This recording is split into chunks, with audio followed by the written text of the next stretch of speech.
যাকাত এটা আল্লাহ রাব্বুল আলামিনের হুকুম। নামাজ যার হুকুমে পড়তেছেন, রোজা যার হুকুমে রাখতেছেন, তারই একটা হুকুম হলো যাকাত, এটা আপনি আদায় করে দিবেন। আর এটা আদায় করার ফজিলত কি? আপনার সম্পদ পবিত্র হবে, আপনার সম্পদ বৃদ্ধি পাবে। মনে করেন না 1,00,000 টাকার আমি যদি 2,500 টাকা যাকাত দেই তাহলে মনে হয় আমার টাকা কমে গেল। না, দেওয়ার মালিক একমাত্র আল্লাহ। আপনার সম্পদে আল্লাহ রাব্বুল আলামিন বারাকা দান করবেন। দেখেন, দেখা যায় আমি সকলেই শুনি বিশাল বিশাল ব্যবসায়ী তাদের ব্যবসায়ী কারখানায় আগুন লেগেছে, পুড়ে গেছে। এর কারণ কি? তারা ব্যবসা করে অথচ ব্যবসায়ের যাকাত দেয় না। তাদের সম্পদে গরিবের অধিকার আছে, কিন্তু তারা তাদের এই অধিকার আদায় না করার কারণে আল্লাহ রাব্বুল আলামিন তাদের সম্পদ একেবারে ধ্বংস করে দেন। এই জন্য যাদের টাকা পয়সা রয়েছে, যাদের অতিরিক্ত এইরকম 90,000 সর্বনিম্ন এর উপরে যত টাকা আছে আপনি হিসাব করে যাকাত দিয়ে দিবেন। 1,00,000 টাকার 2,500 টাকা এইরকম করে আপনার টাকা যেরকম আছে হিসাব করে আপনি যাকাতটা আদায় করে দিবেন। আল্লাহ রাব্বুল আলামিন তার পবিত্র মহাগ্রন্থ আল কোরআনুল কারীমে ইরশাদ করেন, বিসমিল্লাহির রহমানির রহিম, ইন্নামাস সাদাকাতু লিল ফুকারা'i ওয়াল মাসাকিনি ওয়াল আমিলিনা আলাইহা ওয়াল মুআল্লাফাতি কুলুবুহুম ওয়া ফির রিকাবি ওয়াল গারিমিন। আল্লাহ রাব্বুল আলামিন বলেন, যাকাত কাদেরকে দিতে হবে? আল্লাহ রাব্বুল আলামিন বলেন, 1 নাম্বার লিল ফুকারা, ফকির। আমরা ফকির কাদেরকে বলি? যারা বাড়ি বাড়ি ভিক্ষা করে। দেখা যায় যে সিরা টুপি, সিরা পাঞ্জাবি এবং সিরা একটা ব্যাগ নিয়ে বাড়ি বাড়ি ভিক্ষা করে, আমরা তাদেরকে ফকির বলি। কিন্তু আসলে তারা ফকির নয়। ফকির বলা হয় এমন মানুষকে যার টাকা পয়সা আছে কিন্তু এত অল্প যে তার পরিবারের ভরণ পোষণ করতে পারে না। এই ব্যক্তিকে কোরআনের ভাষায় ফকির বলা হয়। তার আছে সামান্য, কিন্তু তার এই সম্পদ দ্বারা তার চলে না, তার পরিবারের ভরণ পোষণ করবে এটা হয় না। এদেরকে যাকাত দেওয়া যাবে। আল্লাহ রাব্বুল আলামিন বলেন, লিল ফুকারা, 1 নাম্বার যাদেরকে যাকাত দিবেন তারা হলো ফকির। কিন্তু দেখা যায় আমাদের সমাজে বা আমরা যদি ঢাকা যাই, বিভিন্ন জায়গায় দেখা যায় ভিক্ষা করতেছে, অথচ খবর নিয়ে দেখা যায় 10 তলা বিল্ডিং এর মালিক, 10 তলা সেই ভবনের মালিক, অথচ ভিক্ষা করতেছে। একে ভিক্ষুক বলা হয় না, এর নাম হলো ব্যবসায়ী। একে যাকাত দেওয়া যাবে না।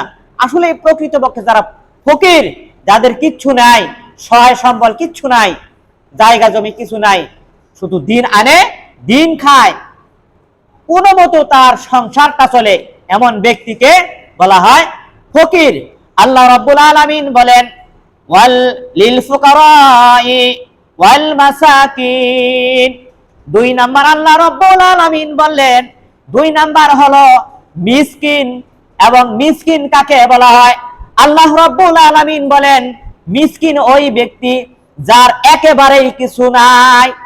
এক বেলার খাবার আছে, আরেক বেলায় যে কি খাবে এই খাবারটা তার ঘরে নাই, এমন ব্যক্তিকে আল্লাহ রাব্বুল আলামিনের কোরআনুল কারীমের ভাষায় মিসকিন বলা হয়।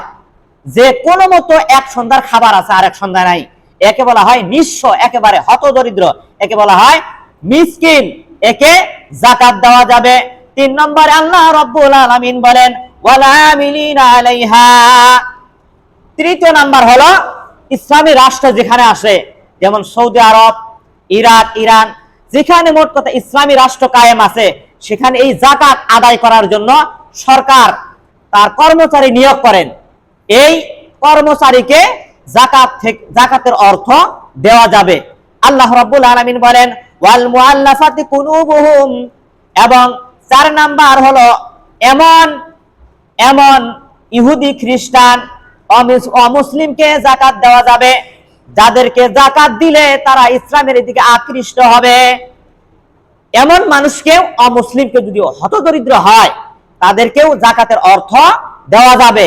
যদি তারা ইসলামের দিকে আকৃষ্ট হয়, সে যদি মনে করে যে মুসলমানরা আমাকে যে অর্থ দিতেছে, আমি তো এর দ্বারা আমি একটু উপকার পাইতেছি, অতএব আমি এই ধর্ম ছেড়ে দিয়ে ইসলাম ধর্ম গ্রহণ করি, ওই ব্যক্তিকে জাকাতের অর্থ দেওয়া যাবে।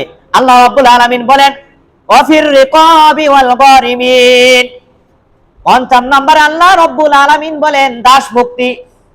ওই সময় আরবের মধ্যে দাস ছিল, দাস ক্রয় বিক্রয় করা হতো। একজন দাস যদি বলে যে ও আল্লাহর বান্দা, তোমাকে আল্লাহ রাব্বুল আলামিন অনেক টাকা পয়সা দিয়েছেন, তুমি যদি জাকাত দাও, জাকাতের একটা অংশ আমি হত দরিদ্রকে আমি এই রিকব, আমি দাস মুক্তির জন্য আমাকে দান করে দাও, তাহলে আমি আমার গোলামি থেকে রক্ষা পেতে পারি। ওই ব্যক্তিকে তার দাসত্ব থেকে মুক্ত করার জন্য জাকাতের একটা অংশ দেওয়া যাবে।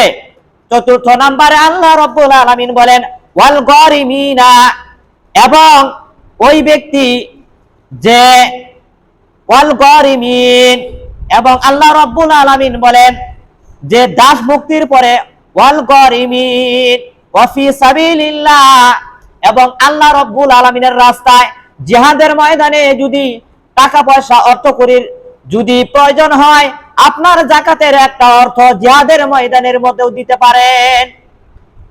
আর আল্লাহ রাব্বুল আলামিন বলেন ওয়াবনি সাবিল, ওয়াবনি সাবিল বলা হয় আপনি অনেক টাকা পয়সার মালিক, কিন্তু আপনি আপনার দেশের বাড়ি থেকে অন্য জায়গায় গেছেন, মনে করেন এখান থেকে আপনি চট্টগ্রাম গেছেন, এখন চট্টগ্রাম যাওয়ার পর আপনার এমন অবস্থা হয়েছে আপনি যে বাড়িতে আসবেন এই টাকাটাও আপনার কাছে নাই, এমতো অবস্থায় জাকাতের টাকা নিয়ে আপনি ওই সময় আপনার কাছে জাকাতের টাকা নেওয়া জায়েজ আছে, আপনি জাকাতের টাকা নিয়ে আপনি ব্যবহার করে বাড়িতে আসতে পারবেন। এটা হলো ওয়াবনু সাবিল বলা হয় মুসাফির। ফারিদাতাম মিনাল্লাহ, আল্লাহ রাব্বুল আলামিন ফরজ করে দিয়েছেন এই ৮ শ্রেণীকে জাকাত দেওয়া যাবে।